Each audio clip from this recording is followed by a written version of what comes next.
안녕하세요. 가천아빠TV입니다. 오늘은 일시적 1가구 2주택 양도세, 취득세, 종부세에 대해서 이제 정리해 보겠습니다. 그래서 일시적 1가구 2주택 이런 혜택이 있는데, 보통 여기는 이제 비규제에서 규제로 가거나 규제에서 규제로 가는 경우에 좀 이런 큰 혜택이 있습니다. 그래서 잘 모르시는 분들도 있어서 좀 숙지해 주시면 좋을 것 같습니다. 그래서 저희는 이제 과천아빠TV고 구독과 좋아요, 알람 설정 부탁드리겠습니다. 1주택자가 비규제 지역 과천에서 규제 지역 용산을 매수했을 경우 일시적 1가구 2주택 혜택에 대해서 좀 정리해 보겠습니다. 지금 현행법상 취득세는 이제 비조정 지역에 대해서는 2주택까지는 일반 세율이고 3주택부터 8%, 4주택부터 12%입니다. 그리고 조정 지역인 경우에는 일반 세율 1주택, 2주택은 8%, 3주택은 12%입니다. 그래서 이제 많이 좀 혼동되시는 게, 그냥 이제 1주택자가 일시적 1가구 2주택으로 조정지역을 매수하게 되면 8%를 내야 되냐 가끔 물어보시는 분이 있습니다. 그래서 결론은 아니다 라입니다. 그래서 취득세 중과 20년 8월 12일 이후부터 적용되는 거고요. 법인은 지역 상관없이 12% 중과합니다. 단 공시지가 1억 이하는 일반 세율 적용이죠. 그래서 법인 지방 투자를 많이 하는 이유기도 합니다. 그리고 두 번째, 주택이 조정지역인 경우 8% 중과세가 적용됩니다. 단 신규주택 취득일로부터 3년 이내 종전주택을 매도하면 중과되지 않습니다.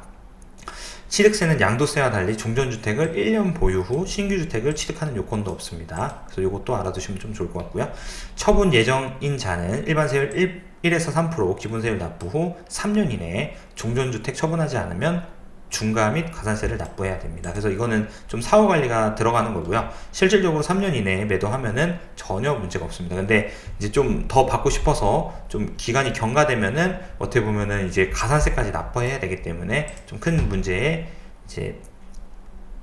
문제가 될 수 있습니다. 그래서 참고하시면 좋을 것 같고, 양도세입니다. 이거는 너무나 간단하죠. 그래서 23년 1월 12일 이후 양도부터는 조정 대상 지역 상관없이 3년 이내 양도하면 됩니다. 이거를 좀 혼동하시는 분이 있습니다. 그래서 조정에서 조정 가는 경우는 2년 이내에 양도해야 된다 이렇게 알고 계신 분도 있는데, 그냥 무조건 상관없이 3년으로 다 바뀌었습니다. 23년 1월 12일 이후부터. 그래서 이제 요건으로 보면은 이제 보유 요건, 종전주택 1세대 1주택 비과세 요건은 이제 2년 이상 보유해야 되고, 만약에 이제 취득 당시 조정지역인 경우에는 2년 거주가 추가로 들어갑니다. 그리고 신규주택 취득 요건은 종전 취득한 날로부터 1년 이상이 지난 후에 신규주택을 취득해야 됩니다. 그리고 종전주택 양도 요건은 신규주택을 취득한 날로부터 3년 이내에 종전주택을 양도하면 됩니다. 다음은 종부세입니다. 이것도 이제 이사 기타 이유로 옮겨야 되는데, 이걸 합산해서 중과하는 게 좀 불합리한 거죠, 사실. 그래서 1주택을 보유하고 있던 1세대가 일시적으로 1세대 2주택이 된 경우 두 번째 주택을 취득 후 3년 이내에 종전주택을 처분한다면 1세대 1주택 종부세 납부를 하면 됩니다.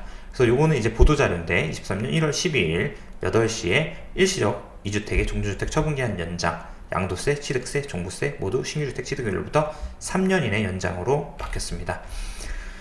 이렇게 해서 좀 정리를 해봤고요. 좀 이제 앞으로도 좀 도움이 많이 될 수 있는 영상으로 많이 찾아뵙겠습니다. 그래서 구독과 좋아요, 알람 설정 부탁드리겠습니다. 감사합니다.